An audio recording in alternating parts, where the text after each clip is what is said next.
Hey there, everybody. Welcome on into another Buffoon and Botkins. My name is Tanner Dawson of the Whiskey Sports Podcast and the Sports Buffoons. The man behind the Botkins show will be on a little later. Unfortunately, it looks like he had some home issues going on in the play that I do not wish upon anybody. So he'll definitely be jumping on. But anyways, guys, we got a great show for you today. We'll definitely be talking about the NFL, talking about that free agency news today happened, talking about the trade from the Bears impact as well from earlier this weekend. And then we'll talk hopefully squeeze in a little hockey before Jim has to leave. And then we'll be breaking down the AL Central today with Jonathan Grishman today. We'll see where he ranks my Royals. I'm not going to say I have him very high, but I'm not going to say I have him last. So it'll be good. All right, guys, let's bring him in. The man, Jim Biringer. Jim, what's up, dude? Yo, what's up? Oh, man. Hey, man. How about you? Congratulations, by the way. First place for the Devils. All right, Devils first place. What's up? That's what I'm talking about. Nick, do you know what it's like being first place? Well, I do. Do you know what it's like to be in first place, Tanner? Do you got one of these? I don't need those. I got money. I got monetary value. Do you got one of these, Tanner? Monetary value. Do you got one of these? If you can read that, it says, Nick Bodkins, winner of Let's Talk Sports. Who's got the answers? Got all the answers game show. No way. He sent that to you? Do you got? Yeah, Tanner. Oh, hey, wow. Jim. You can ask Tanner how I got this lovely trophy. You can ask Tanner how I acquired this. How did he acquire that? He got one answer in the double bonus round to get the victory. It was 2-1 was the final dance score. And Tanner, who did I beat to get this trophy? Who did I beat? You had to beat me. Hey-o. You got one of these, baby. You ain't got one of these. I mean, I got a bunch of them sitting on my table. Oh, man. You know, I got to view a little bit of Matt Larison and Ryan Larison going at it. And it was 1-1 when I had to turn it off. And I still got to finish. I'm still curious who won. I don't know if you guys caught it. But it was another I caught some of it too, and I think Ryan was winning. Yeah, I mean, it was some hard questions. Don't get me wrong. It was they were hard once again for the Bills and Eagles. So yeah. I mean, Dan's bringing those questions out there. You know, he's not shying away. He's like, you got to know everything from the 1900s all the way to 2010. So it's crazy, man. It's crazy. This feels like it's Super Bowl trivia. I'm listening to like Francesa when he did his Super Bowl trivia giveaway. Oh my Lord! Exactly. It's insane. So, all right, guys, let's get back into relevant stuff here. Going to play. Let's talk about this weekend's trade here. The Chicago Bears get DJ Moore, a first-round pick. The number, what was it, 69 or something like that, and then a future first-round pick, and for the first overall pick to the Carolina Panthers, who trade up to get hopefully a quarterback. You would think, right? You would think. I mean, the reason why Chicago moved the pick was that there's a quarterback in play at the number one position, and they don't need a quarterback right now. They have Justin Fields, and they got a wide receiver for him finally. So, I mean, that's a great takeaway by the Bears to get DJ Moore out of Carolina. And I think Carolina will do good. They're probably going to go after Bryce Young, Alabama quarterback. Will probably go number one. Are they though? I mean, their stupidity. They will probably take Richardson at 1, and and then the Texans will be so happy after that. I mean, I said this on another show, NFL Outdated, last night. I said the Bears need to build Lovie Smith a statue in that new park that they're going to build, because he got them the Texans winning that game, the last game of the season, got the Bears the number 1 pick, and then they were able to trade back and acquire these picks plus DJ Moore. This was an absolute home run for the Chicago Bears. And then today we saw the moves they made today to get Tremaine Edmonds and another linebacker. I mean, the Bears GM, they have acquired assets and have now are starting to acquire talent with all that cap space. You got Fields. Now you got him. You gave him receivers. You just mentioned DJ Moore. Now you can put Claypool at the 3. You got Mooney, who can be the 2 again. This team, shit, boys. The Bears could win the NFC North because my Packers are going to freaking are in the complete darkness here. Now, I want you guys to know this. It's a crazy fact.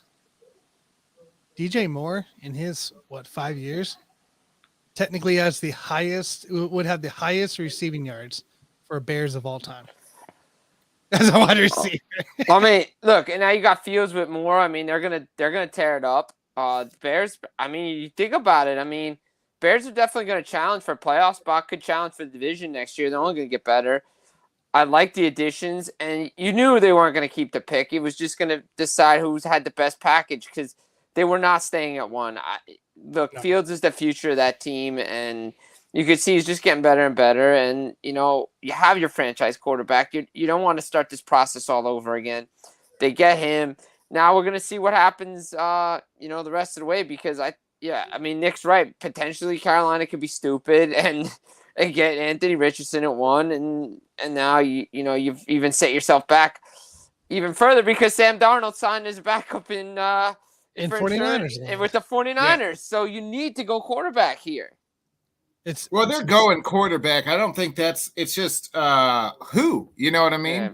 Who's going to be? Is it going to be? Could it be Richardson? Is it going to be Bryce? Is it CJ Stroud? They don't know. That's the thing I didn't like. Is like Carolina's like, oh, we don't know who we want. We just know we want the number 1 pick. Like, so you don't know the guy that you're trading all these assets to go get yet, but you know you're going to do it. I didn't like that. And they're like, well, we could also trade back. What? Why wouldn't you just trade up 2 spots and you wouldn't have had to give up? Like, it just made no sense. You could have made the trade with Arizona if you didn't know who you were going to get at 1. Exactly. And probably not give up DJ Moore. Yeah, and probably not have to give up DJ Moore. Because who the hell's your quarterback going to throw to? They have no weapons. Terrence Marshall? Yeah, I guess, right? I mean, I don't know.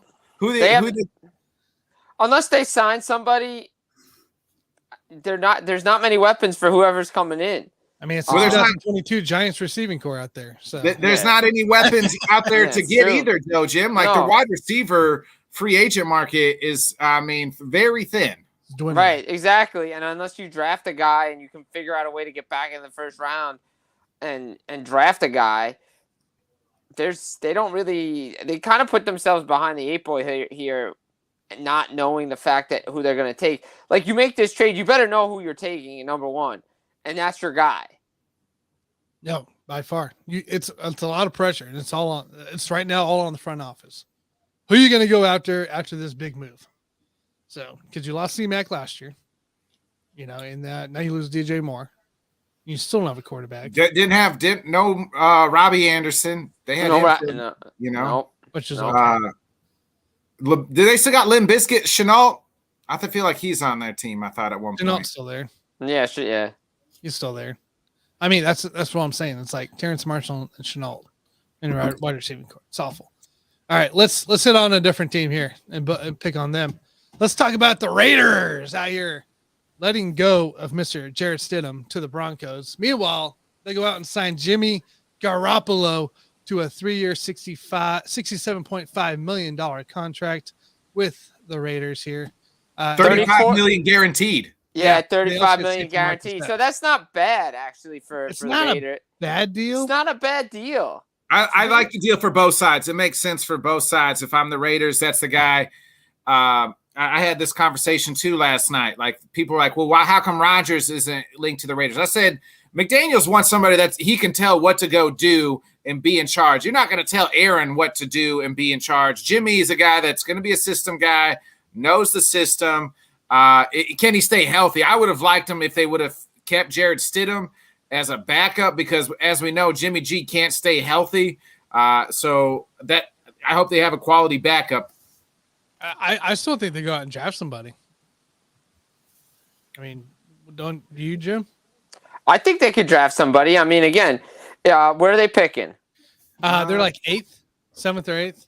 I mean, potentially if there's a quarterback available, 8th. I mean, but then you're in the same situation Jimmy G was in when he was in San Francisco when San Fran Yeah, then when San Fran traded up to go get Trey Lance, I mean, is that a situation that he wants to be in again, knowing that the future guy and if you're drafting that high, then why are you signing Jimmy G to a 3-year deal with that kind of money guaranteed? So I don't know if they go quarterback there. Maybe they go later. Maybe it's a later round guy that they see, or they find a quality backup somewhere to back him up. Because I agree with Nick.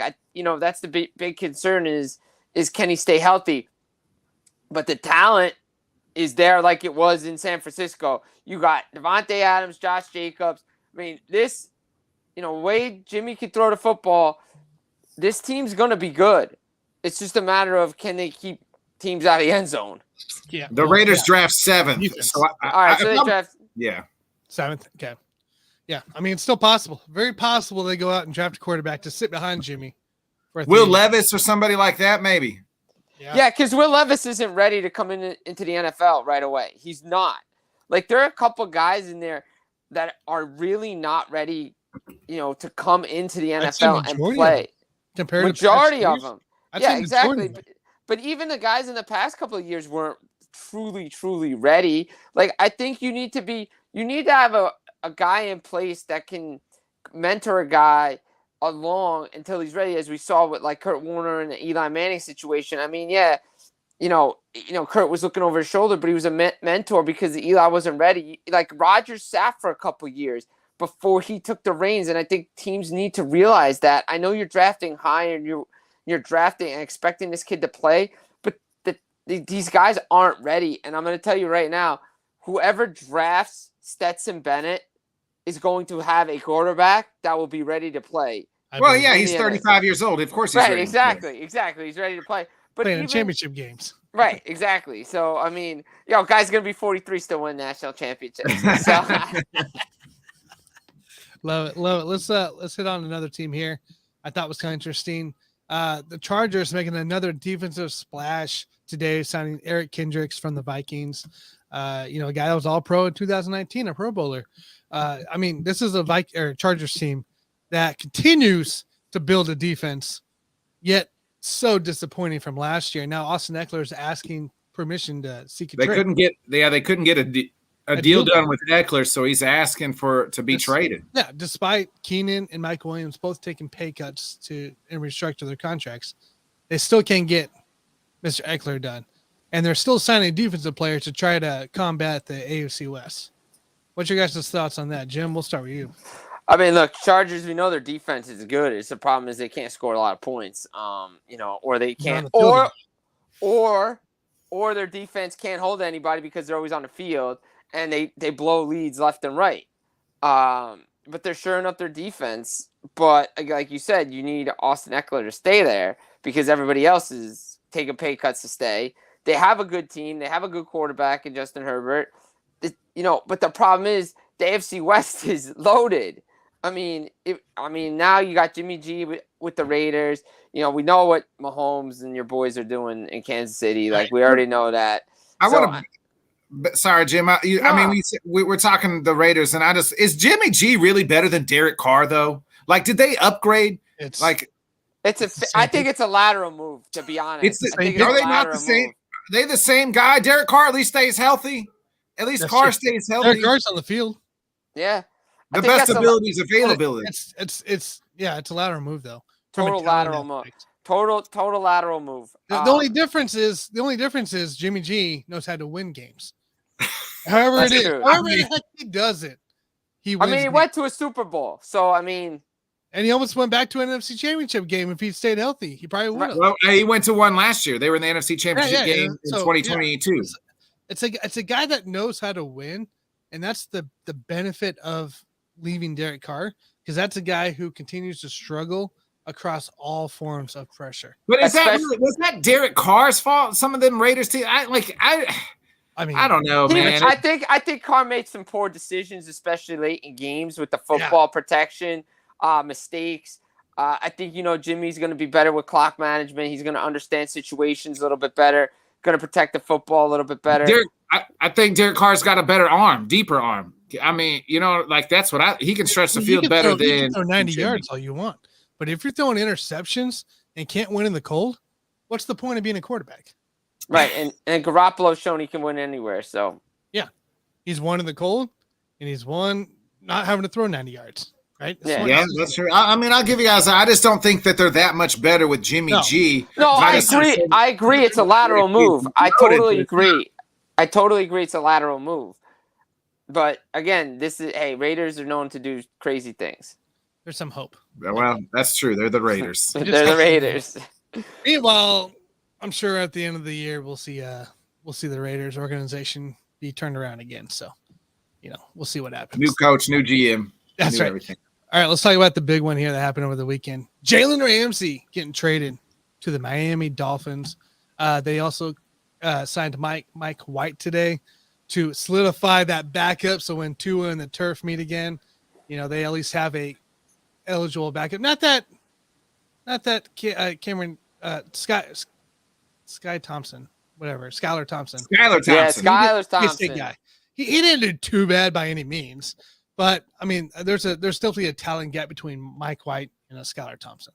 And I think Mike White, who we've seen come in, who can start if he needs to 3 or 4 games, and that I think that's going to be very important for this Miami team as well. And they also got linebacker David Long for a 2-year, $11 million deal. So they boost up the defense again. They bring in a guy just in case Tua has issues. I mean, Dolphins still finished 3rd. They've put their chips in the center of the table. That's for sure. They're all in, right? This Jalen Ramsey move, the move they made even last in the midseason, getting Bradley Chubb, like they have pushed their chips, much like we saw the Eagles do when they traded for A.J. Brown. And, they have pushed their chips in, the Dolphins did. And it's going to be interesting. They could probably still finish second. I think second. I think the Jalen Ramsey moves to combat Josh Allen and Stephon Diggs up in Buffalo, what they're doing. Yeah. I fully agree with that one. What about are the Jets so sold on Aaron that, I mean, if Aaron does not go to the Jets, like let's just say it is retirement, because I don't think it's Green Bay. Who the hell is the quarterback for the Jets? Because Zach Wilson can't line him up at center because I don't think they would lose the locker room. I mean, you let Mike White leave. Are they just so hopeful that Aaron is going to come to the Jets? Like they went to his house, flew out to California, gave him here's ayahuasca, here's all the plants and the marijuana, everything you need, Aaron. We'll go in this darkness retreat with you. We'll do whatever you want. And what if he retires? What if he doesn't come? What do the Jets do then? They're just holding their dick in their hand? They're screwed. So they're just holding their dick in their hand. Yeah, pretty much. I mean, look, it feels like eventually this has got to end somehow, some way. But the problem is you saw, Carr go to New Orleans. Like, that was a guy that they had interest in. Now you're seeing other guys, Jimmy G signs in Vegas. That could have been a potential another landing spot for the Jets that have a quarterback. It feels like it's Rodgers or it's somebody else that we don't know about. And the problem is the option Rodgers or Baker Mayfield? I mean, he's been linked to Tampa Bay. That's it, Baker, right? So out there's Baker, there's Carson, there's Marcus, there's Teddy. There's the only out there, Taylor Heineke. I mean, if you're tying your toes to them, then yeah, the Dolphins are definitely going for second, going to be in second place, and maybe contend for first. Remember, they competed with the Bills both times that they played them, except for the playoff game. Yeah, but you got to win the games that are. They won the game in Miami, but the playoff game was pretty competitive until late in the game. Yeah. So I mean, look, the Jets. I mean, maybe Teddy Bridgewater gets it. Maybe that's the guy to go after. I mean, I think it's between Baker and Teddy in this one. I mean, the thing is if it's not Aaron, you better have the guy that you need in place now before he goes someplace else. That's why I was surprised they didn't sign Mike White at least to a backup deal, like a 1-year deal. Hey, you might be our guy if Aaron doesn't come. But the problem is all these free agents know that the Jets are linked to Rodgers. And the problem is they're not going to wait for Rodgers to make a decision. They're going to look out for themselves, and then the Jets are just going to be left standing there with no chairs left. God, I hope it happens. Sorry, Dan Harris, but I hope it happens. By the way, the Bears just signed defensive end DeMarcus Walker, former Titans, just now He's following a 7-sack breakout season. So he's getting just over $7 million per year over the next 2 years. So that's some news there. And then the Vikings just signed Marcus Davenport to a 1-year, $13 million deal. That's not bad. That's a nice pickup by them. That's a nice one there. Yo, wait. Let's talk about what happened after the show went off the air last week. In the middle of the week when Danny Dimes and Saquon got their money finally. I thought we already talked about that. We talked about that last week. We did? But it wasn't official. Yeah. But it wasn't official. Because now it's official. We were talking about, like, basically Danny Dimes was going to get signed. Saquon was going to get tagged. Yeah. But it wasn't official. Nothing was official. It wasn't. It's just official now. But again, I thought we talked about it. Maybe that was me and Johnny Cruz. Got him on so many shows. I don't even know. But look, 2 cents on here because we know we mentioned it. Look, good for the kid. He got paid. The market demands it. Whatever. He's got to step up and he's got to show he's worth this kind of money because he will get ripped a new one by the New York media and everybody else if he does not perform. And I'm sorry, but 15 touchdowns is not worth $40 million. But they had to do it because now you can at least negotiate to get Saquon signed long-term because he's at least on the tag. Well, I'd say this, it's the same similar situation. You paid what somebody's willing to give you, and he got what he wanted, so he's worth that now. And it kind of reset the market. But my thing is, too, who are they going to go get? Again, it goes back to who are they going to go get that's better than Danny Dimes right now? Right, exactly. There was nobody. There was nobody better than him. And that's sad. I would have took Teddy. I would have took Dalton. I wouldn't have took Teddy. I wouldn't have took Teddy or Andy. I wouldn't take. Whoa! I'm not taking Andy Dalton or Daniel Jones. No, I'm sorry. No, I'm not taking. Danny Dimes' upside is still younger. And he's faster, better. Give the kid some receivers and let's see what happens. There's so much pressure on this kid now. There's so much pressure. Well, that's quarterback in the NFL, baby.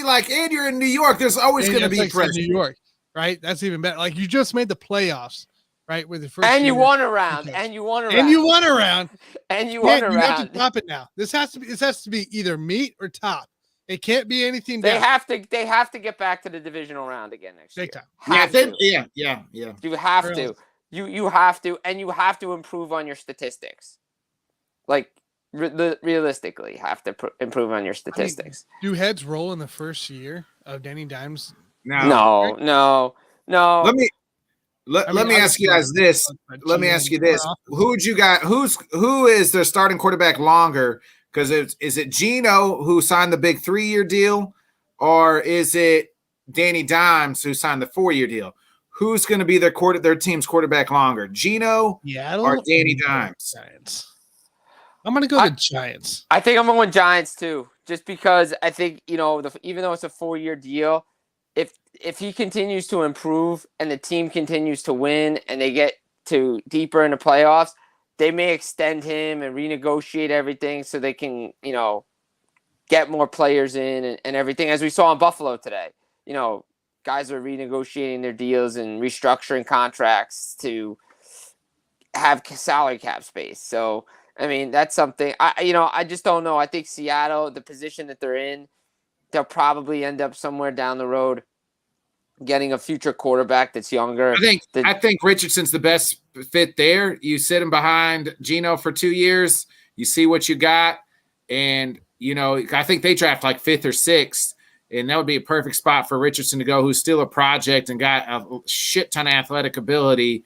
And you just let him develop 2 years behind Geno. After that that last year, he's not worth anything on the books. So at that point in time, you can make the change. Yeah.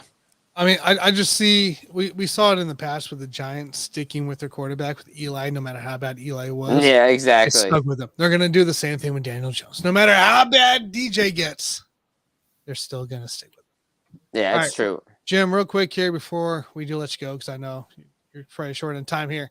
Let's talk about these Devils real quick. I'm just going to let you brag about your team.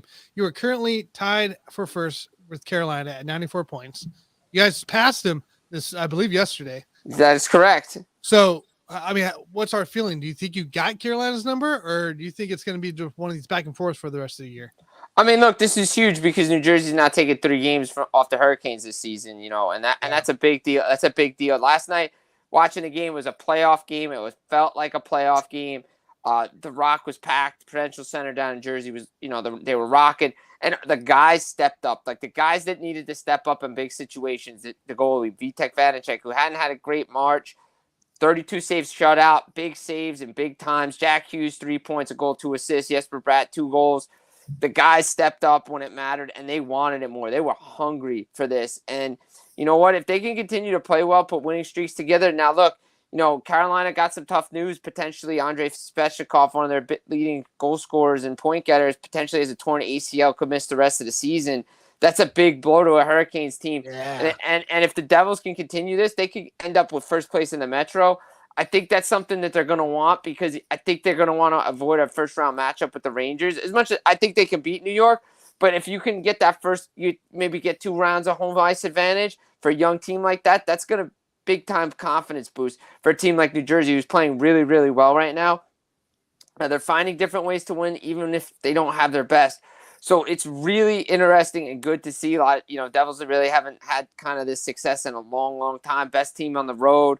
One of the better teams that they had in a long time. And I think, they got to get at least out of the first round to call it a successful year. But as I tell everybody now, you see this with a lot of the way the turnovers are and way teams go for it. These 5-year plans, unless you're like Chicago or something.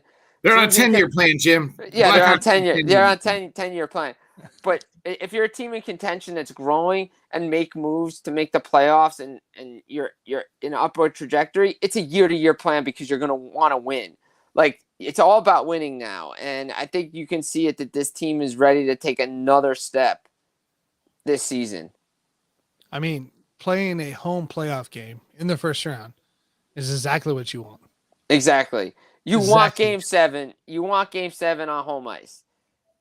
And it's a New Jersey team, correct me if I'm wrong, that has struggled with the playoffs these last 3-4 years. I mean, they haven't made the playoffs since 2018. Before that, they hadn't made the playoffs since 2012, where they went to the Stanley Cup final. Before that, they had a nice run that started in like 90. I want to say like 97 through like 2010. They made the playoffs like every year. So I mean, that's pretty good run for a team. And now they've struggled, but you can see they've gone through multiple rebuilds and retools, and everything's starting to click for this team. So the Devils they're in a good position. And and the rest of the rest of the Eastern Conference and the playoffs is just it's a gauntlet right now. I mean, you're looking at, teams like the Islanders are right there, Pittsburgh's right there. Ottawa's there, Florida, who's going to hang on? Out in the West, could Colorado. So, Colorado's, I think, pounding Montreal right now. I think last time I saw it was like 6-2. Arturi Lehkonen, former Canadian, had 2 goals. 8-4. 3 minutes left. 8-4. Did Lehkonen complete? No, he did not complete the hat trick. But, oh, well. He's got 2 goals against his former club. But, Colorado was in a position potentially to be wild card. I think if Colorado gets in the way they're getting healthy, they're going to be a dangerous team. Winnipeg picked up 2 big wins in Florida. They beat the Panthers and then they beat the Lightning. I mean, that's huge for them. Calgary, they're right there, but are they going to make it? I'm not sold on them. Just inconsistencies. Right now down the turnpike, we saw the change in Philadelphia with, Chuck Fletcher getting fired on Friday. Daniel Briere is the interim GM. It'll be interesting to see what they do. But again, they can't really move anybody because they have a lot of bad contracts. So it's going to be tough for them. But, the Stanley Cup playoffs are right around the corner and the playoff races are heating up. Yeah, no, definitely. It's going to be an exciting time. We're getting closer and closer. So, Jim, we'll let you go. Appreciate you joining, talking football with us, talking a little hockey. We'll catch you next Monday, dude. Absolutely, guys. See you guys. Tanner, Nick, always a pleasure. Thanks, Jim. Take it easy, boys. All right, guys, before I let my dog out, let's bring in the guy who's on early today. I like it. Jonathan Grishman. Jonathan, what's up, dude? How's it going, fellas? Good, man. Hey, good. While Tanner's letting his dog out, Jonathan, I got a bone to pick with you. So I'm a huge MMA guy. Follow MMA, watch UFC, talk it all in time, and tell me why Johnny Cruz comes to me and is like, "Hey man, did you know Jonathan Grishman's mom was an MMA fighter?" I said, "What?" He's like, "Yeah." Only gives the hot scoops to the Johnny Cruz show. How many times he been on your show? He never told you that. So now I got to hear Johnny Cruz brag about how you gave him this cool scoop about your mom being an MMA fighter, and I'm over here talking MMA every week. You're on a dang show every week. You didn't mention one time that your mom is in the octagon cracking skulls. I knew. I told Johnny I was going to get in trouble with you about that. Yeah, I don't know how we didn't bring that up, or how did that didn't get brought up with you when I talked with you before and everything. But yeah, she was an 8-3 professional MMA fighter. She fought all the way down in the Gulf Shores, down in Mississippi, in Biloxi, Gulfport, around the New Orleans area as well. So my stepdad fought MMA as well. So that's how that's the gist of how they met and everything. But she fought for 3 years, and she fought at 40 years old. She retired when she was 42. So yeah, she spent some good time and had some good matches. She got a lot of trophies that are around the house. Not just my trophies and athletes. She's got a handful of her own for her fighting days. One of them is when I was 13, 11, 12, 13 when she was fighting around that time. And one of the coolest things, and your friends come over and everything like that, and you're walking around the house and you see a trophy that says "Best Ass Kicker," and you go, "Yeah, that's my mom's." Hey, they was all acting right at your house. Ain't nobody giving your mama a hard time. No. My mama put you to sleep for real. She threw hands a couple of times. She goes, "Hey, y'all want to run your mouth? Let's get them up now." She threw hands a few times when we were younger. So yeah, it was definitely cool to have a mom that was, like I said, her record professionally was 8-3. One of the coolest stories I remember, she fought a former Navy SEAL, and actually made her tap out. So I mean, like she was, my mom was the real deal at that age, especially at 40 years old, being able to compete at that level with girls half her age. It was definitely a cool experience as a kid growing up to have. Well, now we know where some of that athletic ability comes from. It comes from mama and daddy. So now we understand. Hey, all full circle here. Man, I was Johnny Cruz texted me that. I said, "What the?" He's like, "Yeah, you ain't know that." I said, "Nah, but now, hey, wait till Monday." Right. I knew. Like I said, I told Johnny, I was like, "Oh, I'm gonna be in trouble with Nick." I knew this.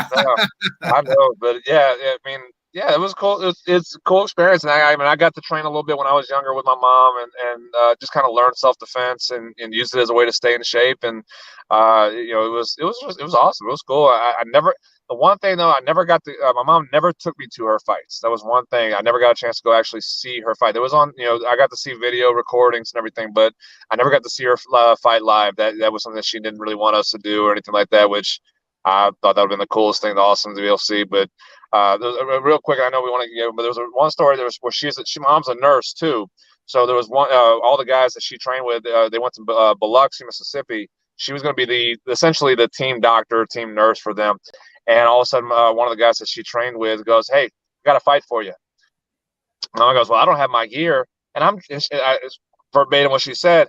"I'm dressed cute. I don't want to fight tonight." She goes, "We got to fight for you here." It's like, "Well, I need gear." And my mom says, "I'll only fight if you get me pink gloves and pink gear." Just kind of throw it off because this was another Navy, I think it was a Marine. This fight was, she fought a military woman, and she goes, "I want pink gloves." So they actually went to academy. They went and they found some pink gloves and everything for her. And they asked her, like, "You're gonna clean yourself up?" She goes, "No, I'm gonna leave the makeup on." And so she had makeup on, pink gloves, went out to go fight this girl who was in the military or was in the military, and KOs her in the second round. Shit. So she was a badass. My mom still is. My mom is still a badass to this day. I love that woman. She watch anything still like that? She still follows the sport or anything? Not as much anymore. But she still has. We still have friends that that were close to the family that still that don't fight anymore. But are more coaches now. They run gyms in my hometown around New Orleans. So they do their own fight academy. So she stays in touch, but she in recent years she hasn't really kept up with the sport as much. Hey, Tanner, don't be messing with Jonathan's mama. She'll slap the shit out you and choke you out. Not even saying on it, dude. Not even saying on it. I want none of that. Before we get into USA lost to Mexico last night. What is going on with the USA team, Jonathan? What are we doing out here? Pitching. I mean, we said that last week. It was that pitching was going to be the biggest question mark, and really, right now it has. It doesn't help that your superstars are not hitting either. You're not scoring a lot of runs. And you see guys like Mookie struggling and Mike Trout struggling. Your big bats in the lineup, your superstar hitters, they're not producing like we were expecting them to do. But at the end of the day, pitching has got to get better. And Mexico teed off on USA pitching. That was something that. Was it a surprise? I don't really think it was a surprise. Did I expect them to run rule USA? No, I didn't expect that at all.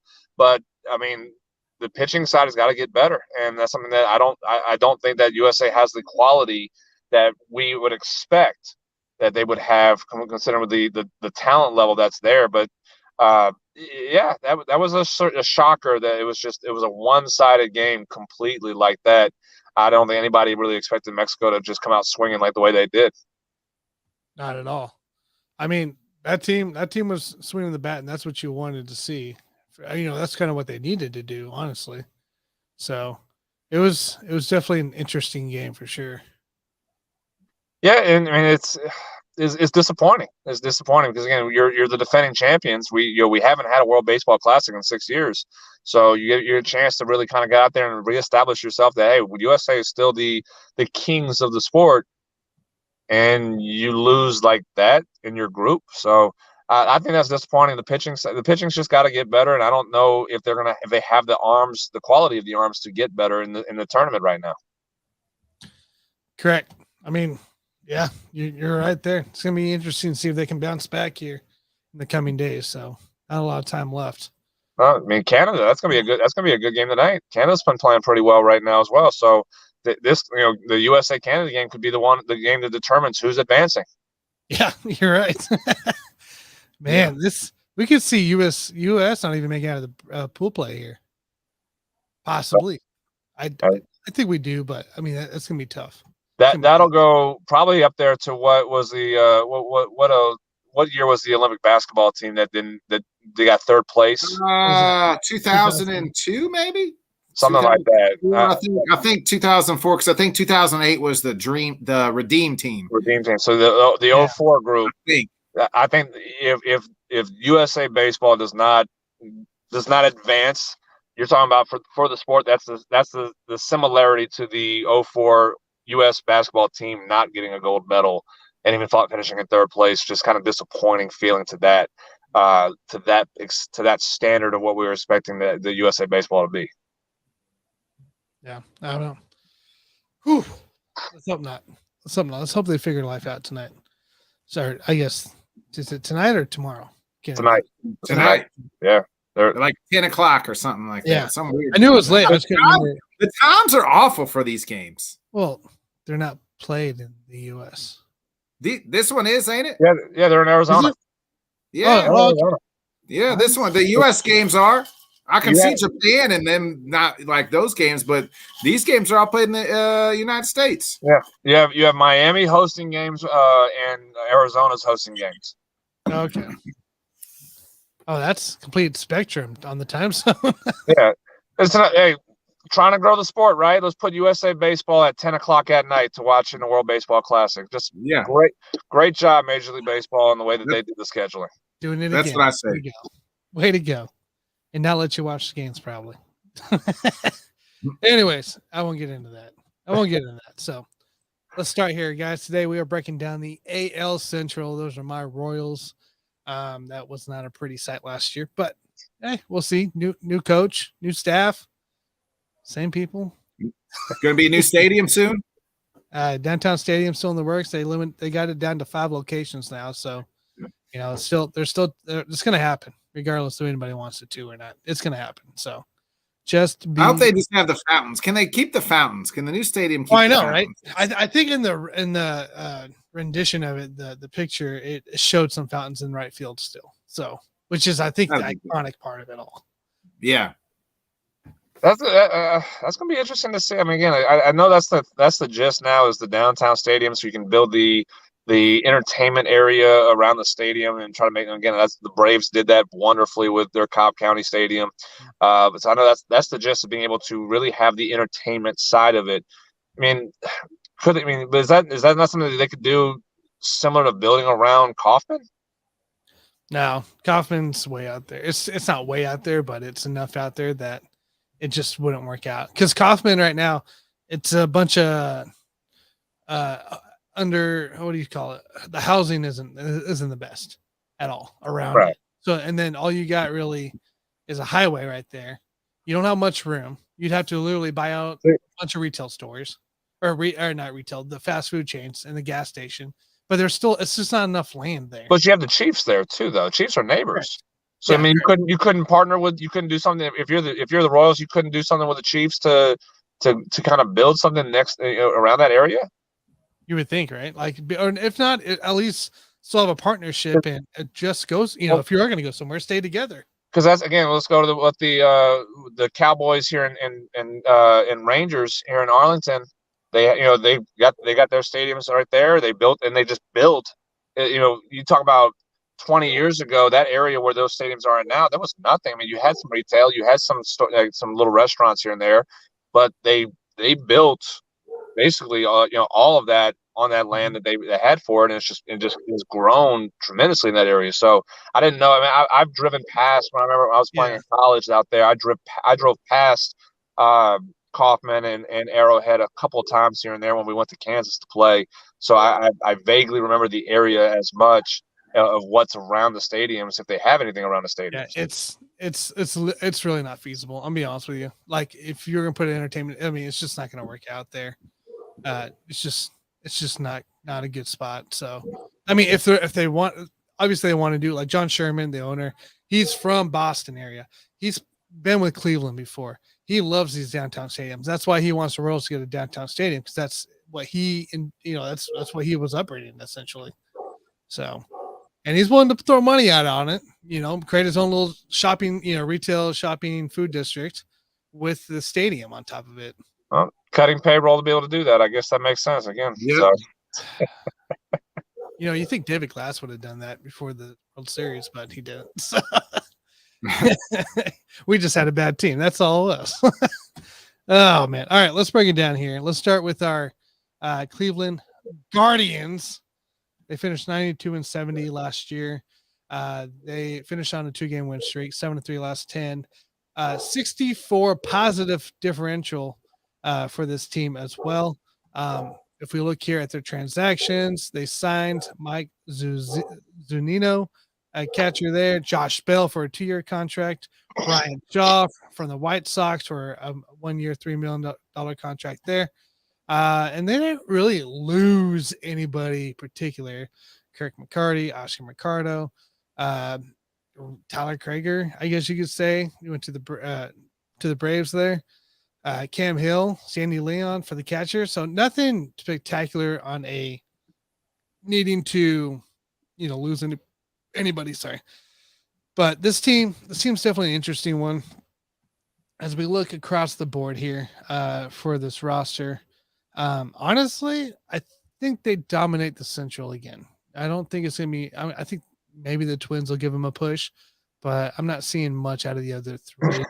But what's your thoughts here? Jonathan, we'll start with you.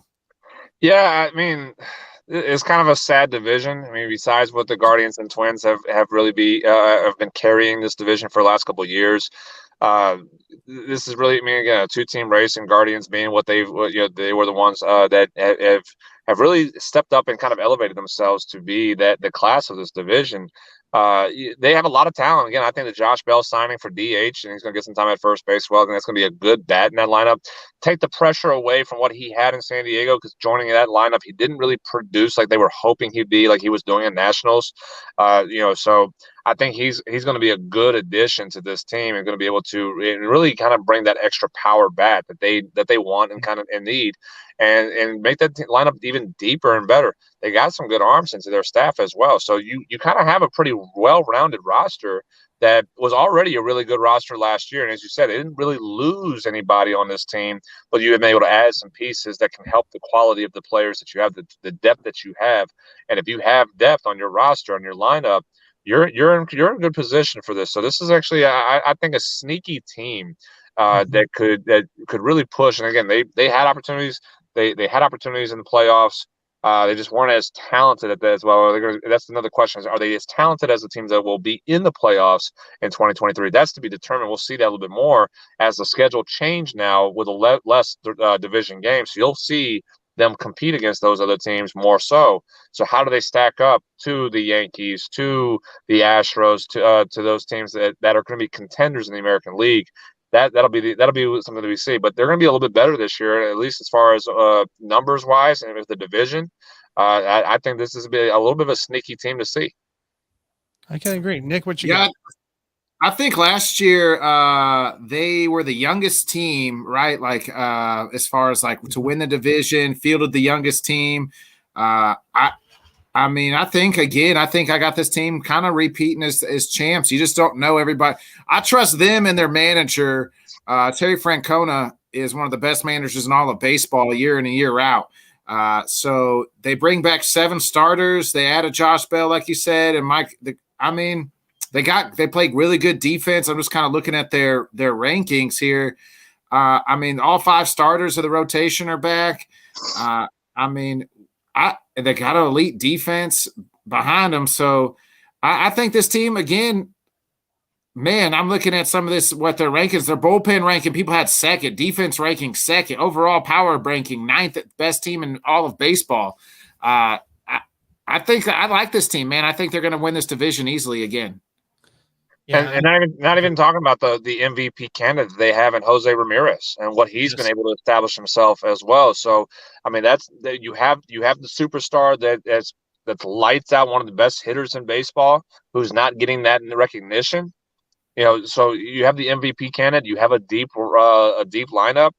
They can make some noise. It's in the American League overall. And I agree. I think they're the best team in the division. No, I agree with you guys. This Cleveland team is always, I mean, even if they start slow again, they're still one of the hottest, or still one of the best ones out there. I think last year they were the youngest team and then had the most different lineups of any team in all of baseball, and they still like managed. That just shows you how good Terry Francona is, man. Oh, yeah. The guy just doesn't get enough credit. I think he's one of the best managers in all of baseball. Agreed on that. Absolutely. Francona should be a Hall of Fame coach a Hall of Fame manager here pretty soon for what he's done, not only with the Red Sox, but what he's done here in Cleveland too. So, and I agree. He should be recognized as one of the best managers in baseball right now. Agreed. All right, let's hit our next team up here. Chicago White Sox, second place, believe it or not. 81-81, minus 31 differential. 5-5 was the last 10. I mean, that's crazy to me. Elvis Andrews, shortstop, was the signing there. Andrew Benintendi with a big 5-year, $75 million contract there. Mike Clevenger. Josh Harrison. Other really big names. Liam Hendricks for relief pitching as well. Got signed that's 2021. So, yeah.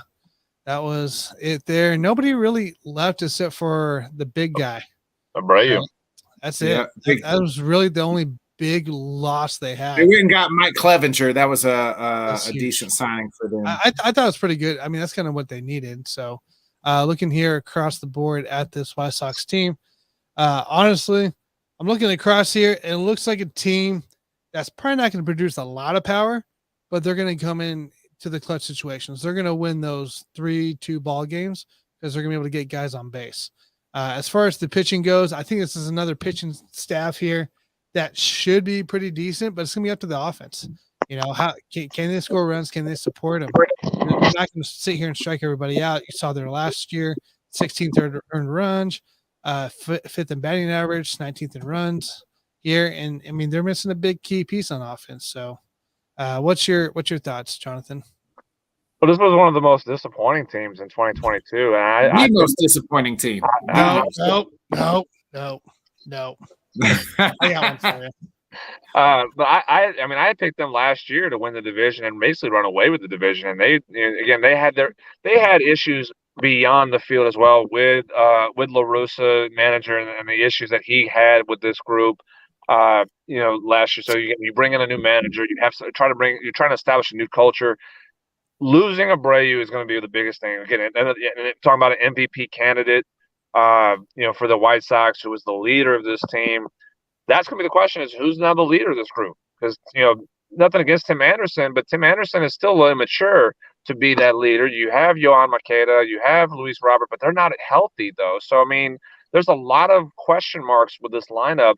That not just beyond the run scoring part is like, can they produce the level to compete with the Guardians? Can they produce the level to compete with the Twins and do what they can do on offense? So yeah, the pitching is getting better. You have Clevenger, but is he still one of the better pitchers of the game right now? And that's something to be determined too. At least I have that feeling of him that I don't know what he's going to be. Is he going to be a guy who potentially be a number one, or is he going to be the middle of the rotation kind of arm? So there's a lot of question marks with this team. I don't have any confidence really of this group just yet, unless they show that the culture has changed from what they dealt with 2 years with La Russa to what we hope to see from this group now. There's a lot of talent still in this team, though. That's the disappointing part about it, is that this is probably top to bottom talent wise one of the better parts of the teams in the Major League Baseball. But can they put it together and come together as a team to compete in this division and challenge the Guardians for that title? And that one I don't really know right now. That's to be seen if the culture has truly changed in the White Sox favor to be able to do that. Yeah, I'm right there with you, Jonathan. They have, like, you look at this roster, at one time it's this potential, right? Like, I mean, we're waiting for all these guys to make the next step. Eloy Jimenez, Yohan Moncada. Like, when are they taking this next step? When are they going to, be the guys that we thought they were going to be and be these talented players? Tim Anderson, even Andrew Benintendi. It feels like he's just been, like, never been, like, he was hyped up as this great prospect. Well, and I mean, he got the big money now. Yeah, I mean, he was a really high hitting guy for the Royals, and then when he went to what was that, Toronto last year, Yankees last year. Yankees. Yeah, I mean, this is a guy that's kind of broken out in the last couple of years, and this is his time. He's got his money; it's locked. It's time. I think it's time for him to really show, like, hey, this is what I'm all about since the Red Sox. I do like their pitching staff. Dylan Cease is a bona fide stud. You got the aging Lance Lynn, but Lucas Giolito is still pretty good. Mike Clevenger and Michael Kopeka. Their starting staff is pretty darn good, 1 through 5. But it'll just be up to whether that lineup can live up to the hype that we all thought that at one point in time that these guys were. I think they could make second place and maybe make the wild card, but we just don't know after the whole Tony La Russa batch what happened there and what's going to happen going forward. I'm not as high on the pitching staff as you, Nick. I think, again, you have good arms, but again, are they quality arms to compete for a division title? And that's what we did. We didn't see that last year when you had. Dylan Cease was almost Cy Young winner. Was that last year or the year before? I think it was the year before. I think maybe I could be wrong. But again, that's one guy though. Again, I'm talking about the whole staff. The whole staff where they just didn't cut it when they needed to be able to do so. Again, I know they had a lot of off the field issues with them in the clubhouse, and be able to deal with that. And again, that's going to be the biggest question: is can they do they get past that and create the new culture with the new manager that they've moved on from La Russa? That's going to be the biggest question mark of this team, more so than what they do off the field. But as far as the pitching staff again itself as a whole, I mean, again, Cease, good arm. He's had some struggles here, but he's had moments where he's one of the best pitchers. I know Giolito as times has looked really good, but matching up to what the Guardians and even the Twins at times, what they put on the mound, I don't have the optimism that they can be that kind of team to contend for the division. I just haven't seen it. I haven't seen it when they were at their best talent wise. They fell flat. you lose a big piece to that team, to the culture that what you were trying to be, despite La Russa. Do you have someone who's going to fill that in? That I have to see on the field, and I'm not optimistic that that's going to be the case. No, I'm with you there. It's definitely a team. Like I said, it's probably gonna be one of those things where when they win ball games, it's gonna be a very close ball game. It's gonna be a low scoring too. You got them getting third or second, Jonathan, the White Sox. I got them third. I just don't have confidence that they're going to be. I think that I don't think they're going to be better than the Twins. And honestly, I don't think they're going to be better than the Guardians. Yeah. I got them 2. I'll give them the 2 spot. I got the 2, or I got Chicago at the 3. I completely soured after last year. Like I said, they were they were the favorite last year. Well, they were my dark horse to contend for the American League pennant. I mean, I didn't pick them to be to win the pennant, but I think they were talented enough to compete with the Astros, and they fell flat. They fell completely flat. So I soured on them. They have a lot to prove to me this year before I say, you know what, that they're going to be a contender now. All right. Real quick before we move on here to the next team, we got Tufel out here. Tufel, what's up, dude? Because I refuse to acknowledge them as the Guardians. Fair enough. Tufel, thanks for checking in. Appreciate you. All right, guys, let's move on here. Now, we talked about the White Sox being disappointed. Here's my disappointing team of last year, just because of the way they were the entire year until the very last month and a half. The Minnesota Twins finished third last year. Third, 78-84. They were first, by the way, for like at least everything until August. And then they collapsed, by the way, just before I continue. All right, continue. 78-84 last year. They were a 12 positive differential, and yet still was underneath the White Sox. 4-6 is what they finished in the last 10. If we kind of look at their signings, obviously Carlos Correa came back. Joey Gallo joined them. Christian Vasquez, Chris Archer. Donovan Solano. But they also lost Luis Arias, first base, and Christian Jimenez. So, there's a couple casualties. But and honestly, Pablo Lopez. That was their big trade to bring in Pablo Lopez. Pablo Lopez, yeah. I forgot about him. No, he's still on the team. No, that's what I mean. They brought him in. They traded for him. Yeah. Tufel's out here says, I need a new baseball team. I'm still searching. Who's your old baseball team? I'm pretty sure he lives in Colorado, but you're a Rockies fan? But he roots for the Chiefs. He's a Rockies guy. Is he a Royals fan? He's a Rockies fan. Nah, sorry, Tuflo. Yeah, sorry, Tuflo. Yeah. We covered that a couple shows ago. Sorry, dude. So let's look at this roster here. We'll bring it up. Across the board here. Now, I think Joey Gallo is a great addition here. Max Kepler over there. Carlos Correa coming back is huge. Jorge Polanco. I love this offense here. My only question is Byron Buxton, right? This is a guy, when he's on the field, he's really good. He's considered one of the best in the league, but that's the issue, is when he's on the field. This guy's been injured for multiple weeks and multiple seasons here. Still, I think he has 2 or 3 years left on his deal. This is a guy this is really up to this is how the Twins get past their whatever they do at the end of the year and fall off, is that Byron Buxton stays healthy for the whole year.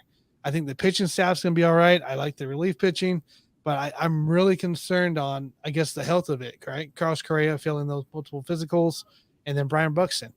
Byron Buxton has to stay healthy. This is the difference maker for this team. What you got, Jonathan? I agree about Buxton. He's a superstar that the Twins have, and he's not been able to stay healthy for a full season. But again, I will say this: the Twins, with the Carlos Correa, all the debacle that took place this offseason, the Twins look like geniuses because they let him walk. They got him on basically on a 1-year deal last year, and it was a 2-year that turned into a 1 year.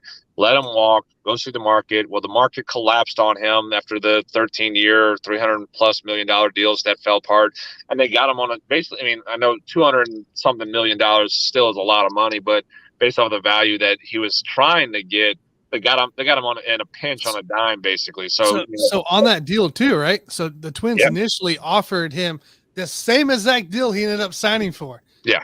And it's amazing how it came full I circle mean, all the way geniuses about it, and they were ready to pounce when the opportunity came for them. So I mean, they look like dang geniuses to be able to do it. I will say that about Buxton though. Again, Buxton is a superstar for this team that he's got to be able to stay. But I think adding Michael Taylor as a backup is a good option to have. Taylor's played well at times. He's a really good defensive outfielder. That if Buxton does go down, he's not going to be Byron Buxton, but he can be a serviceable backup to at least accommodate a time off that Buxton may have throughout the year. I think the pitching staff with Sonny Gray, is going to be very intriguing. I think that's going to be a better staff than what they've had in the last couple of years. Adding Pablo Lopez is a very underrated addition to this team, who at times is one of the better pitchers. If Sandy Alcantara wasn't with the Marlins, Pablo Lopez is considered the best pitcher on that team. And so you add him to this rotation. You add him with Sonny Gray, what you got from him. You have a little bit more depth-wise, and that's something that I think the Twins needed in the rotation was better depth to compete with the Guardians, along with the offensive side of adding guys. Having Christian Vasquez behind the plate is going to help.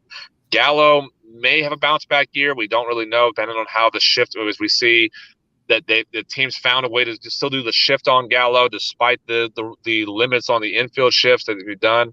But if they kind of cut that and you have a straight field, Gallo can find a way to hit the ball, but be above 200 or 220 in his average and still hit the ball a long way in Minnesota. So this is a little bit of a scary team that has potential to challenge the Guardians, and I expect them to have a bounce back year despite the collapse they had. As you said, they were first place team majority of the season. Guardians caught them in the back end as well in September.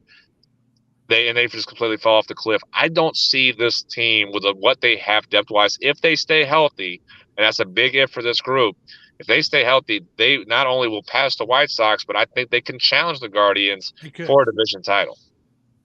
Nick? I do like the Michael A. Taylor signing. I don't like their pitching staff as much as I like the White Sox pitching staff more than I like the Twins pitching staff. I just think that I like those guys a lot better. That's kind of why I got the Sox at 2 here and the Twins at 3, just because I can't buy into this pitching staff. And we've seen a team, once they have started to that tailspin, it sometimes carries over into the next season, and they continue to go downward spiral. Yeah, they've done it 2 years in a row. I think it could happen again this year.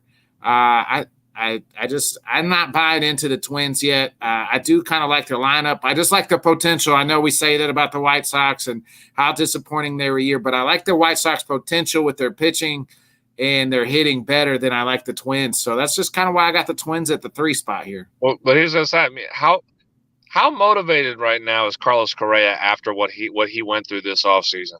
Or maybe how unmotivated he is because now he's got his money. No, it don't matter. But he lost money. He still lost money. Yeah, that's the doctor's fault. Well, that's the Mets' dumbass fault for getting the same doctor that failed him. We already had this conversation. I mean, but let's focus on the Correa side where he went and lost money for an injury that happened 9 years ago. You don't think he's going to have in his head saying, "I'm going to show him. I'm going to show him. I'm healthy. I'm ready to go. I'm going to be the best shortstop in baseball." I think he's motivated to prove that he's one of the top guys still. He's going, and despite the reports of the leg and everything like that, he's going to come out on fire this year. And I think it's a little bit scary to think that if Correa can even be better than what he has been in his career, that's going to be a huge boost for that lineup for the Twins even more so. If he comes out with some anger and is motivated, you're talking about maybe an MVP candidate for the American League for Correa. Well, here's the counter argument is that how many times we've seen guys get paid big money and then they press too much because they're that pressure of trying to show that they're worth that big money and it doesn't happen. I'm just saying, just playing devil's advocate, that could very easily happen. He could have his worst career, season of his career. Yeah, he could. Yeah, that's fair to say. I don't think it's likely. I mean, again, you talk about for guys who get their money and they fall off a cliff. When you're a superstar and you've been a superstar and you get your money, nothing changes. Correct? We'll see. I mean, Correa's been a superstar. He's been a superstar for it. And again, he's lost. You lose $100 million plus to what you were supposed to get. You're a little angry right now. You're a little angry about it, and you're just like, I'm going to show y'all that I should have gotten that money, despite the reports of it, despite what the doctor said. I'm going to show you guys what I'm really about. So I think that's you see more guys with that. You're absolutely right. You see guys who they're satisfied and they get fat off that $100 million, $200 million, and they're just like, oh, it is what it is. I mean, we saw that with Pablo Sandoval when he got that contract with the Red Sox. How he ate it. He no pun intended about getting fat on a $100 million deal. He enjoyed every bit of that contract. But you'll have guys that are that, and you will have guys that are just like it's no big deal. It's the same. It's business as usual. I think in this case we're going to see more so of Carlos Correa saying this is business as usual, but the business has got picked up because of the fact of what I lost this offseason in those reports about my leg. That big long contract and all that money. Yep. That's what it'll do. So I'm with you there. All right, let's keep going. Hey guys, did you know we're not to the worst team yet? Believe it or not. Detroit Tigers finished after the Minnesota Twins. 66-96 was the record. Minus 156 differential. Okay. My guy, El Mago, baby. 6-4 the El last Mago. Man, I can't believe we're not talking about the Royals yet. Trevor Rosenthal, relief pitcher, signed there. Kind of going down the way. DJ Peters, Jonathan Davis, Cesar Hernandez came into play. Andrew Knapp, Kervin Castro in December. I mean, we could talk about both these teams all at the same time and say they both absolutely stink and flip a coin on who's going to finish dead last, the Royals or the Tigers. Guys. Like this isn't pretty. Javier Baez, getting that big. Hey, money. Don't you badmouth my guy El Mago. I'm allowed to. I'm not. I like Javier Baez. Austin Meadows. Remember the movie Major League, and they're reading the roster, and they say, "Who the fuck are these guys?" That's how I feel about when I look at the Tigers and the Royals roster. Who the hell are these guys? We got a couple guys in the Royals when we get there, but like this Tigers team, what? How did they not finish last? And remember, Jonathan, you and I, when we did the A's, right? We did the A's. They were worse in runs. And they were last in runs, and yet we're not talking about the Royals yet. So, all right, Tigers, obviously not much really went on for this team. I don't think I got any better. They lost, the retirement of the legend, Cabrera, and that's about it. So what's your thoughts? Cabrera hadn't retired. He didn't retire. This is his last year. This is his last. Oh, that's right. I was off a year. Sorry. I thought he was retiring. I mean, he should have retired, is what you should have said. Well, yes. But what's your thoughts, Jonathan? I mean, in that aspect of it, this season is going to be the Miguel Cabrera tour. And that's basically all it's going to be. Unlike Albert Pujols. To an extent, but I mean, all you're going to the Tigers game is to see Miguel Cabrera. You're not seeing a winning team. Like, you're going to see Miguel Cabrera play his last season. Everybody's going to be, telling stories about, their favorite Cabrera story in Detroit. They're going to, talk about just, you'll go see when he travels to other cities and other teams that what are they going to give him? Kind of like what they, the whole, hey, we're going to celebrate your career. That's essentially what this season is for the Tigers. They have some decent players. Are they in a step up, or are they moving in the right direction? I mean, that's to be seen. They have some fill-ins where they see, with Jonathan Shoup at second base. I'm sorry, I'm going to hurt your feelings, Nick. Javi Baez is in my book, not an addition that you can sit there and be happy about. Javi Baez, in my opinion. Well, they gave him a shit ton of money. No, I don't agree with that part. I was surprised he went to Detroit. Money talks. Yeah, true. I mean, pay me that kind of money, I'll go to Detroit and suck for the next year. I'd go sign with Detroit, and I'd enjoy. I enjoy my vacations in the off season at that point too. So, But Baez is he's not someone who's going to elevate this team and kind of move them up to at least the top 3, top 2 in the He's division. fun to watch, though, Danny. He's fun to watch at least. He is, but I mean, okay, but what does he do great? What does it mean? He's a below average shortstop. He's been that way. And I'm sorry, I'm going to hurt your feelings again. He's been that way. No, I think he's a better second. I actually think he's a better second baseman. When he played second base for us, I thought that there wasn't a better second baseman that would play the field. I agree with that. He's a below average shortstop. He's not a good shortstop, and I don't understand where the thought process. He's a horrible hitter. That's the problem too. He always has been. He loves them way outside pitches. He'll swing at them. Jonathan, you could pitch back with your left hand and throw it outside 90 feet, and he would still swing at it. You could get Javi Baez to strike out. Maybe I wouldn't go that far on it. I would. I've seen him. I've seen him swing at some shit. What the hell you swinging at? But like I said, this is the Miguel Cabrera tour. That's what this season is going to be for Detroit. They'll get a lot of sellout crowds just because of it, because you want to see the legendary Cabrera plays last season, and then before he goes to the Hall of Fame in 5 years. There's not much to really run off of this team. Again, Spencer Torkelson he's got promising stuff and what he's going to be, for this team. But as far as but for the future though, and that's beyond 2023, 2024, maybe 2025, you may see something like they could be in the right direction for this team. But 2023, all it is celebrating Cabrera, and that'll be all what it is. Yep, that's all it's gonna be. I mean, what are they plus? What does that say? 125,000 to win the championship. That's plus 12,500. Jesus. And that's the AL championship. So, yeah. And that's just to get to the championship. This is the big one. So, obviously, they're a little far away. I don't know, Nick, you got anything else for these guys? No, they stink. Hey, stink. Well, I hate to break it to you, but we got one team that stinks even worse. By the way, I guess we'll do it after this Royals. We'll do this after this Royals team. Because this Kansas City Royals team finished dead last in this division. They fired everybody. They got a new coaching staff. They got new coaches out there.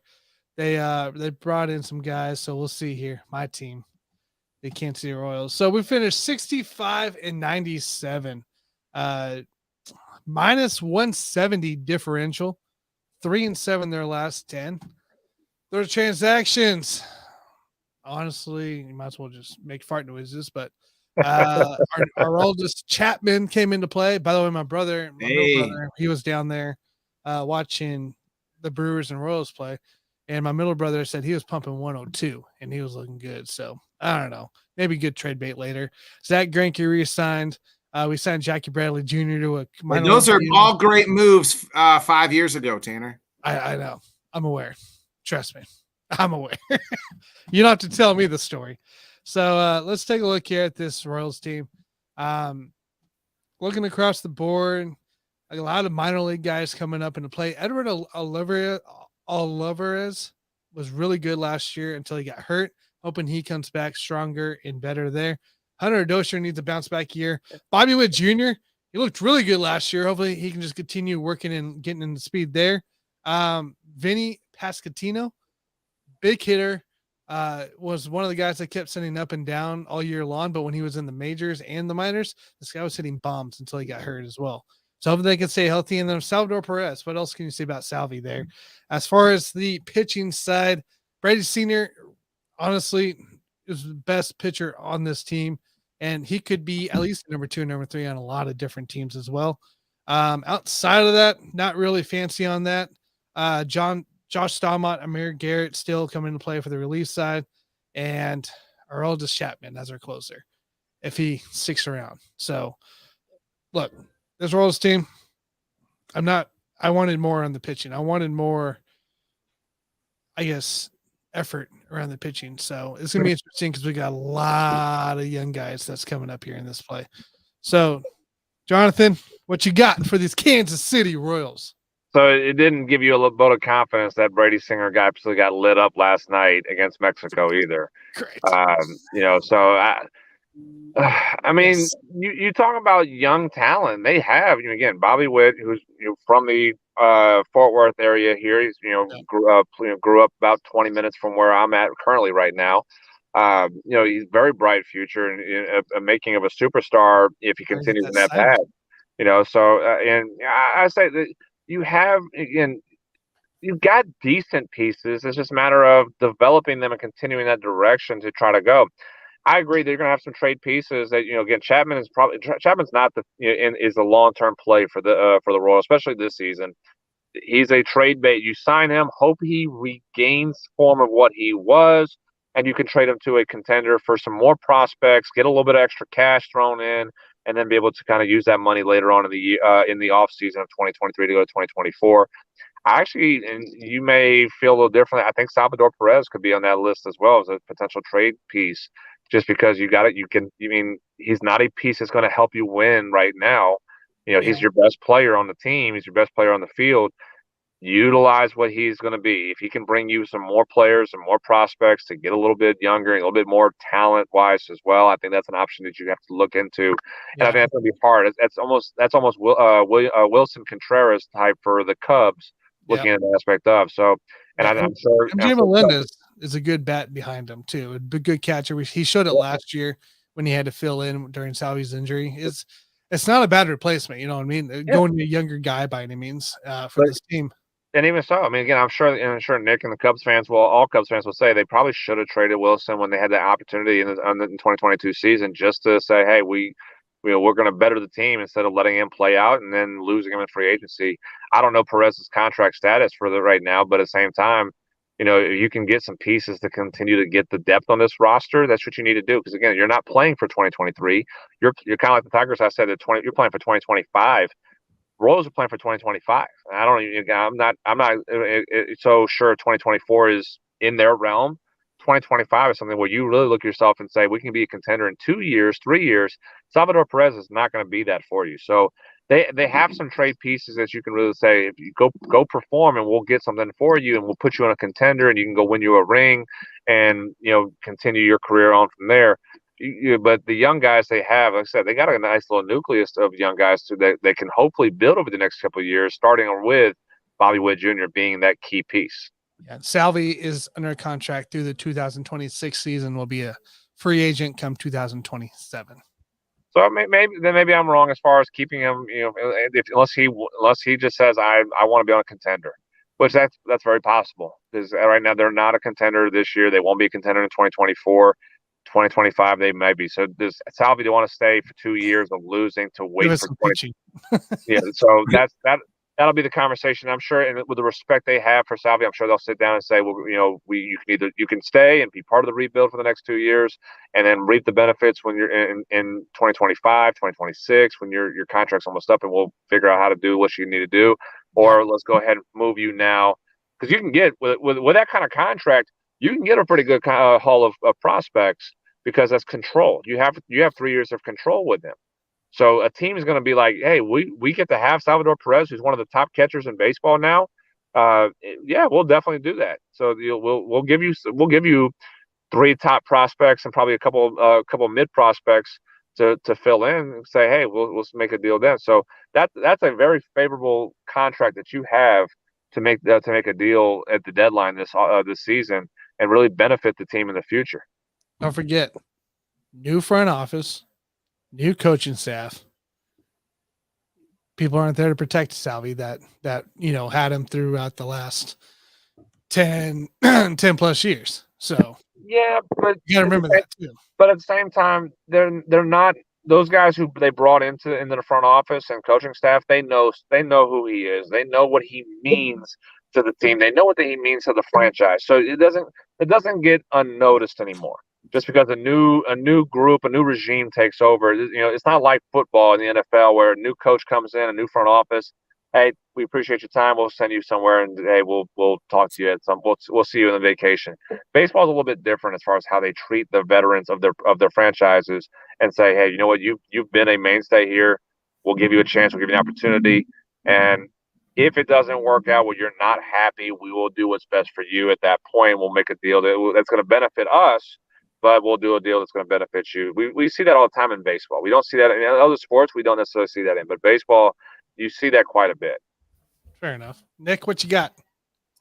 I'm kind of with Jonathan on here. I think Salvi's perfect trade bait. He's a veteran guy that could help a contending team at the trade deadline, and he's got a couple more years under contract. He's kind of right. Like if the Cubs would have done that with Wilson a couple years ago, we would have got more and back from him. But I mean, I was always hoping we'd extend him. Obviously, that never happened. So I kind of got the Royals here. I mean, you can flip a coin again. Who's going to finish dead last in this division? Tigers or Royals? It'll be interesting. I mean, for you, Tanner, it's going to be good because you'll be able to go to Royals games real cheap. So, especially when they play the Tigers for about $10. So, what do you say? I'll say this. I think this team has more youthful talent than what the Tigers do. Tigers have some veterans, but they've got veterans that have kind of fallen off in their career right now. Whereas you have a youthful group here. So I think they're going to take with that, you're going to see these kids start elevating. Tigers have guys who are declining. So if everything kind of goes in the right direction for the Royals, I think they'll be in the right direction to at least, again, I say that right direction as far as being better than what they were last year. They won't. I don't think they'll be a last place team. I think they will pass the Tigers. I think again, Tigers just set themselves up to basically just make it the Miguel Cabrera show. Royals are trying to get younger. They're trying to get better with their youth. And again, you have decent kids on this team that are going to, if they continue to develop, they can be something here in the next few years. That's what they're competing.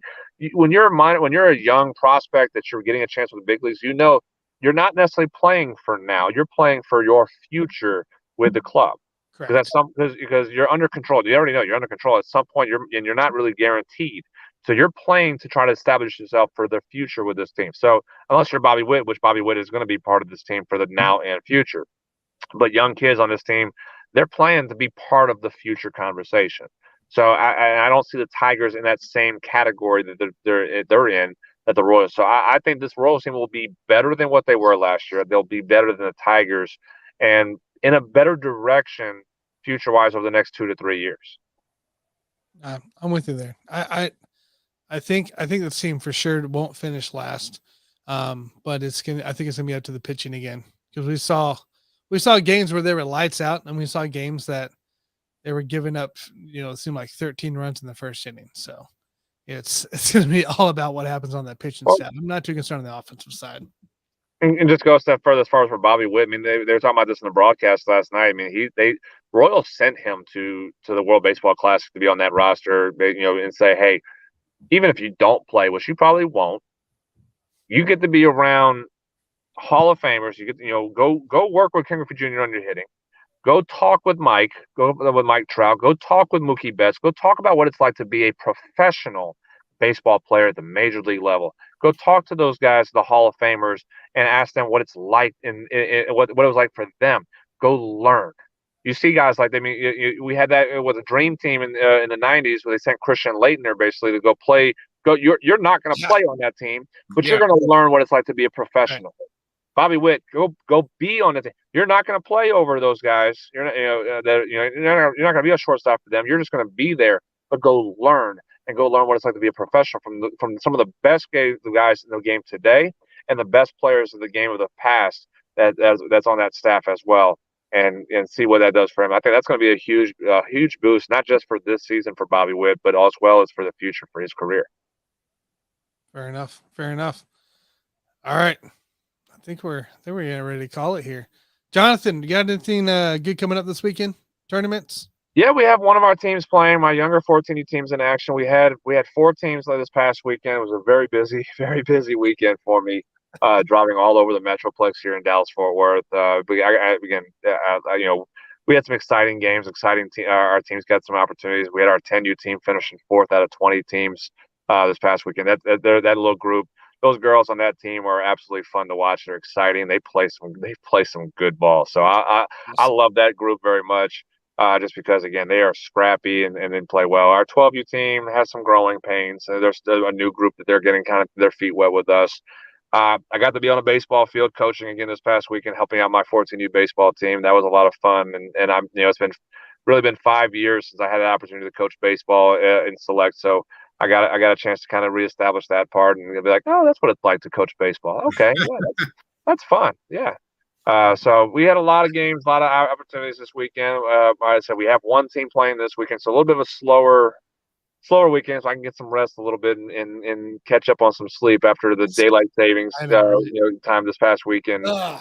everything. Amen So, to that. but I only have to be at one ballpark versus being at 3 or 4 like I was this past weekend. So things slow down a little bit for me to here, and then ramp back up for the next week after that. Awesome. Alpha Performance sounds like it's undergo. It's baseball time. So, Taking names and kicking ass. Our high school girls are still going. We had another girl hit 2 home runs back to back this past weekend for her high school. We had another girl who, we've had they're hot bats right now. It's crazy how these girls are really going at it. I'll give a shout out. One of our 10U girls threw a perfect game on Saturday this past weekend as well. Lights out as can be. So I mean, the future is bright for these girls and what we have in the organization. Even the boys played well this weekend. We had the number 1 seed and then we played in the tournament and had them as a 5-2. We had a 5-2 lead going into the last inning and just ran out of gas. But I mean, I was like, hey, your first tournament, you're able to push that number 1 seed team like that to where they had to put their number 1 guy for y'all. Hey, you're doing something right on that case. So. Future's bright. I'm excited. I love the direction we're heading with all the teams in the organization, the growth that these kids are showing. That's what it's about, and that's what it's going to continue to be about for as long as I'm running this program. love it. Love hearing it, dude. So we'll definitely reach out. I'll be paying attention on the Facebook for sure on that. Oh yeah. Always like seeing when you're over there standing with the ball with one of the girls, or hopefully see some of the boys in there, hitting bombs too. We're getting there. I got some more work to do with those boys, but I mean, they see it. And they're starting to see. They're starting to believe a little bit more. And I tell them, like, look, I work with hitters. That's my thing. I mean, I love working on hitting as much as I do like working with my pitchers too for baseball. Hitting is my forte. I'll teach hitting all day. So they're starting to see and believe a little bit more with what I'm trying to teach them. I just say it takes time. It takes time for you to really see and get the muscle memory of what I'm working with you on. So they're here pretty soon. They'll see and benefit a lot more, and they're going to start scoring a lot more runs here in the next couple of tournaments. Awesome. Can't wait to see it. All right, Jonathan, we'll let you go. Appreciate you joining, talking baseball with us. Well, hey, see you, Jonathan. Next week, dude. As always, appreciate it, guys. Tell your mom not to beat nobody up this weekend. We'll do on that. See you, dude. See y'all. Jonathan Grishman, everybody. Oh man, that was a good one. So, Nick, I want to know, because I don't think I'm going to talk to you beforehand. Who's your prediction to get upset first in the NCAA tournament? To be upset first. Well, that leads me to next Wednesday's show, special Wednesday show, March Madness preview. Myself, Johnny Cruz, the return of Scott Kobe back on the LTS network, and Keith Ingolf. So will be joining us. So we're going to be breaking down all the brackets. We're going to fill out the bracket online, so we'll be going over everything. And I mean, I filled out one. I think I filled out one. I filled out like kind of just like a wild one, just like an upset one. See, I haven't done any yet. That's what I'm doing tonight. I have, but other than that, and then I kind of filled out my unofficial, like official one. That's not really the upset one. Let me look. Let me see my first big upset before we get out of here. You would ask me that. Now I'm not prepared. I would. Just test me. Shit. I don't know. Where we got a bracket challenge here, maybe? Here we go. You got it? All right. Yep, I got it. So let's see. You always got to have a 12 beating a 5. Happens every year. So correct. I don't really think that's really that big of a deal. I'm just kind of looking at my first round. So I don't see like any major upsets in the first round. I mean, and this was at first glance, and I might, how the week goes. You keep looking and looking and looking. Yeah. Convincing yourself. My big one is Iona over UConn. I could see that. Rick Pitino beating the Huskies before he goes to St. John's. Ooh. Is he going to St. John's? I thought Rumors. Yeah. I think West So Virginia over Maryland's another one. And then my other big one was Charleston over San Diego State. okay. Those are my three that I'm looking at. Of course, I'll keep looking at it and making official picks, but I was just curious if you had I got Iowa State. I got Iowa State beating Xavier. 6 beating a 3 there. I like that one. I got Miami all the way. Miami beating Indiana. Miami beating Houston in the Sweet 16. Miami with a questionable injury, winning like that. Elite 8. They're in the Elite 8. I got their senior laden team. Jim Laranaga's been there and done that. They always got a good squad. I got them all the way in the Elite 8. So if that's kind of my, let's see. I got Creighton beating Baylor. I like that one. Baylor's already on. For some reason, I clicked Creighton to beat Arizona, but I don't believe that's going to happen. So let me change that real quick. That'd be a little tough there. But but I do got Creighton beating Baylor. I got Maryland beating. Oh, that's a 8-9 matchup. So yeah, I got Duke beating Purdue, 5 beating the 1 in the Sweet 16, and I got Duke actually. There's the 5 seed headed to the Final Four. Oh, so yeah, take down Purdue and take down Marquette. Nope, I got K-State taking down Marquette. I got Duke taking down K-State. That could happen. Yeah, that's not a bad one. I think there's tons of possibilities, which is why I usually fill out a bajillion brackets every year. I do too. That's literally probably what I'm gonna do. I'm gonna go sit on this couch, take my little laptop, and I'm just gonna sit there and fill out brackets. See, I do that too. I just flip a coin, see let the coin decide. You know what? Next year I'm gonna make a Python script and just what the coin will do. Just push it out for a randomizer. Like ESPN lets you do like 100 or whatever. Yeah, just do 100 different brackets and see what happens. Dan Harris does have one on Yahoo, so he's put that out. So subscribe to that one, and he's going to give out a prize. So I will put up my official bracket as well out into the LTS. Yes, very much. I'm in the fantasy football basement. Mikey there. I'm in his, which he did a pretty cool thing. He had like you could pick random squares, so you get like 2 random teams that you would pick and have to root for, or you're not root for, but that might win and you might win there. He did the whole score thing with the squares, and then you do your bracket. So kind of a cool little deal there. Yeah, but tune in Wednesday for our official Bodkin Show bracket. We'll fill one out and it might be a collective of what we all kind of think, and we'll just kind of go from there. So no idea what I'm doing for it yet. I got a ping pong tournament tomorrow night. I'm going to go participate because it's been a while. So that's usually when I would do this thing. So I'll be figuring this out. I'll probably have some shorts on Whiskey Sports Podcast, guys. I'll have tons of bets ready to go. I'm not betting I'll probably bet tomorrow because of the college games, playing games, but the big games, you'll see those on my shorts on Whiskey Sports Podcast. Other than that, we'll be talking NFL on the Buffoons. So, they're not much college basketball guys. Losers, Mike. JG. I know, right? Even JG, the NBA guy, care less. I mean, doesn't follow college basketball at all. Yeah, it's rough. I love it. It's my favorite. It's my favorite. I guess like after football, like that's the thing I look forward to most. Hey, let's shift gears. March Madness. Let's go. That's right, man. That's just. I was at work. Today, and I was like, I started an office pool, and I have a lot of females that work there, and like they're asking me questions like, how many times have you ever filled this out? I was like, my whole life since I was like 8 years old, I was filling out brackets. Yeah, let's go to random sites and fill out brackets.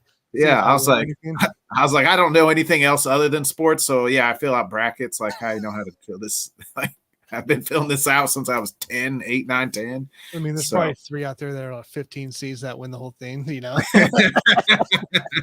Pick all the upsets. I did tell him, I said, always pick the 1 seed to beat the 16. It's only happened one time. The thing too with these brackets that even in the office pool for me as well, it's the people that have zero clue of any of these teams, never watched the game, They always No seem to winning. be Oh yeah. surprised. Yeah. They don't have to think. They don't think. They just They just go nature. at it. You They're just like, go oh, at. that's cool. You know. Yeah. Yeah. Oh, wow. That team. Sure. Yeah. I've been to Alabama. They're gonna win. I think. Oh, whatever.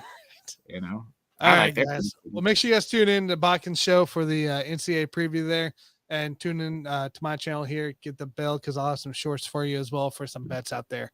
So, anyways, guys, have a fabulous week. Enjoy the tournament.